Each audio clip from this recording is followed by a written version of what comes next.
Bones a tothom! Tornem amb el 5è episodi del podcast L'Ordre Caòtic. Jo sóc el Marc.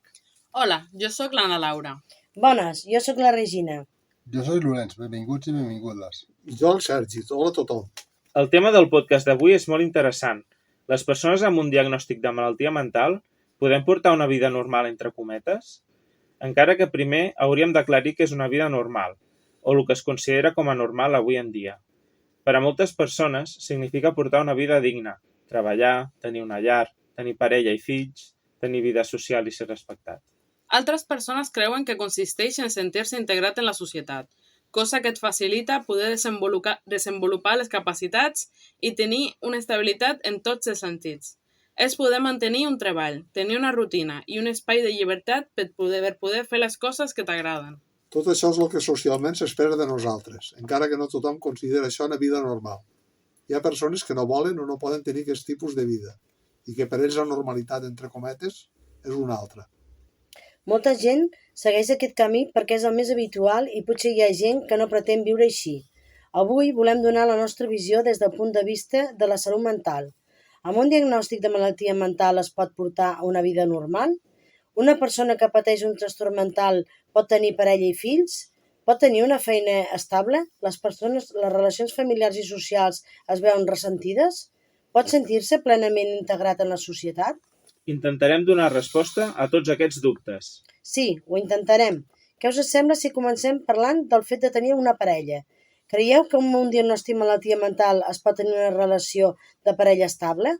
Penseu que la parella també hauria de tenir diagnòstic de malaltia mental per a que la relació funcioni millor? Jo penso que dues persones s'avenen més si totes dues tenen malaltia mental, perquè així pots explicar-li les teves inquietuds sobre la malaltia, i l'altra persona també t'ho pot explicar a tu. Jo penso que és la millor manera de tirar endavant la relació, ja que pot haver més sinceritat. Si un membre de la parella no té diagnòstic, pot haver rebuig com se n'assabenta. Jo, des de la meva experiència, penso que no és necessari. Jo he tingut parella sense malaltia mental i hem pogut mantenir una relació estable. En el teu cas, Marc, has explicat des del primer moment a les teves parelles el teu diagnòstic? Sí, jo he estat sincer des del principi i han entès el que em passava, que havia de prendre una medicació, que havia d'anar a visites mèdiques periòdiques, etc. Molts dels companys que ens expliquen que per por al rebuig no diuen res. Jo també he sentit aquesta por al rebuig. Jo, encara que he dit que mai he tingut cap problema per explicar que tinc un diagnòstic, avui en dia em penso molt explicar-ho des del principi, perquè també sento aquesta por al rebuig i em preocupa que l'altra persona no vulgui continuar coneixent-me i poder anar més enllà. Però si no ho expliques al principi de conèixer l'altra persona i més endavant s'assabenta, això pot ser un hàndicap en la relació? L'altra persona es pot enfadar perquè no li havies explicat abans? Per això jo sempre ho he explicat al principi de la relació, perquè si no sentia que li estava amagant alguna cosa a la meva parella. És que és dolent per la relació no dir les coses clares des del principi. Això comporta problemes, encara que tampoc ho pots explicar a la primera cita. Crec que ha de passar en temps prudencial i tenir una mica de confiança per poder explicar-ho. Jo penso que per tenir parella primer has d'estar bé amb tu mateix. Has d'estar estable, conèixer bé la teva malaltia i acceptar-la. En aquest cas, amb una bona autoestima, el possible rebuig no fa tant de mal. L'estabilitat també pot ajudar en el cas de que la gent que vulgui tenir fills. Vosaltres, companys, heu pensat alguna vegada en tenir fills? Jo no vull tenir fills, per por que tinguin també malaltia mental. No voldria veure patir el meu fill o filla per la pròpia malaltia o pels estigmes que hi ha a la societat. És una bona reflexió aquesta. Jo no m'he plantejat mai ser pare. Jo tampoc vull tenir fills. Jo he patit molt i no voldria que ells també patissin. Jo plantejo una altra qüestió. Us esteu centrant en que el vostre fill o filla heredi la vostra malaltia i que no voleu que pateixi, però independentment que tingui malaltia o no, vosaltres creieu, cadascú, amb les seves circumstàncies, que us podeu fer càrrec de cuidar un fill?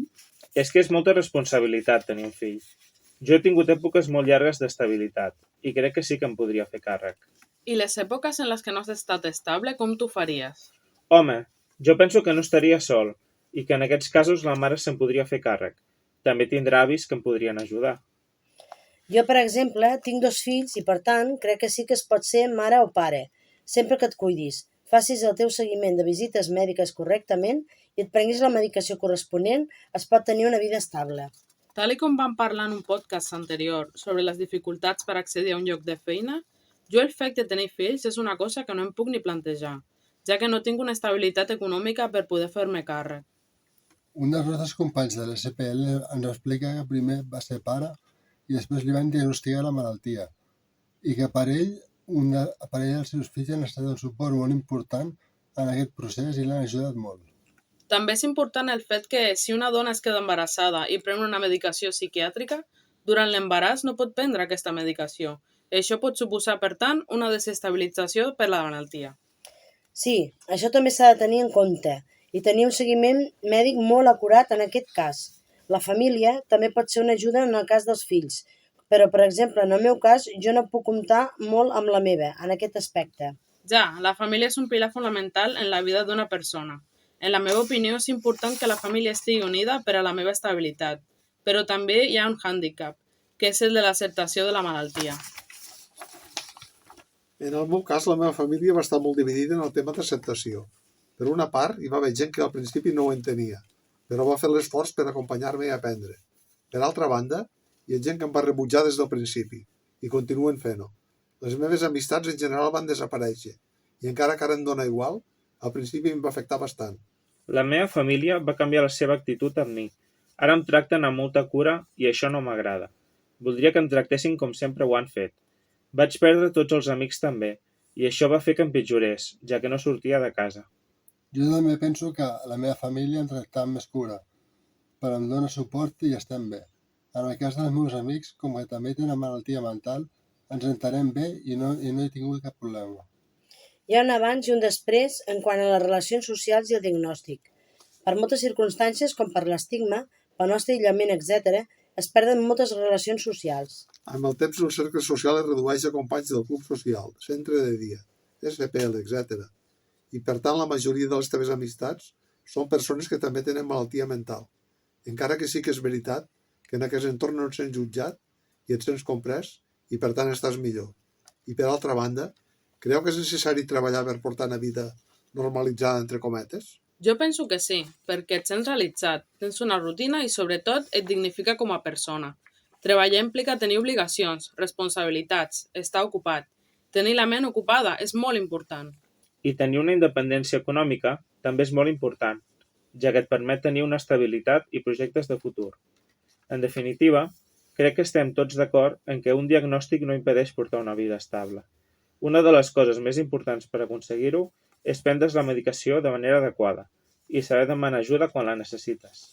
Hem parlat al llarg de tot aquest podcast sobre portar una vida normalitzada o normal. Hem utilitzat aquest terme encara que no ens agradi gaire perquè la societat ens marca quin és el camí que hem de seguir i què hauríem de fer. Però què és una vida normal? Doncs cadascú té el dret a viure la seva vida com vulgui, a tenir parella o no, tenir fills o no, treballar o no, relacionar-se o no, etc. Hem de respectar tothom. I per acabar, tu que ens escoltes, a la teva vida què consideres normal? Si voleu compartir amb nosaltres les vostres opinions, recordeu que ens podeu trobar a les xarxes socials, tant a Instagram com a Facebook. Ens trobareu com a SPL Red. Ens agradaria molt conèixer les vostres opinions sobre aquest tema. I fins aquí aquest episodi de... L'Ordre Caòtic! Fins la propera!